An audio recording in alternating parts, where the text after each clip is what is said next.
তো ডাকাতদের মধ্যেকার একজন তার বসকে বলে যে সে মেয়েটি দাবি করতেছে যে তার স্বামী সেই সৈন্যদের কমান্ডার, আর আমাদের ভাই যাও সেই সৈন্য দলে কাজ করেছিল, আমরা তাকে এই বিষয়ে বলতে পারি, তাহলে সে আমাদের সাহায্য করতে পারে। তো এরপরে আমরা ঝাও ইউডি কে দেখতে পাই।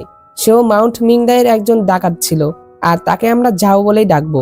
আর সে যখন লিনিকে দেখতে পায় তখন সে দৌড় মেরে তার কাছে চলে আসে, আর সে তাকে বলে যে লিনি, এটা তুমি?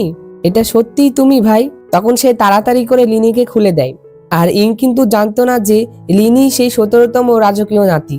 তখন ইং মনে মনে ভাবে যে সে কি আসলেই 17তম রাজকীয় নাতি নাকি। তখন তারা লিনিকে খুলে দেয়, আর তারা বলে যে এই মহিলাটিকে শক্ত করে বেঁধে রাখো। তখন ঝাও তাদেরকে বলে যে লিনি সেনাবাহিনীতে স্কাউট স্কোয়াডে আমার সহকারী ছিল, আমরা 12 জন মিলে একটি যুদ্ধে গিয়েছিলাম, আর অবশেষে শুধুমাত্র আমরা 2 জনই বেঁচেছিলাম, আর আমি সেই যুদ্ধে আমার একটি হাতও হারিয়েছিলাম।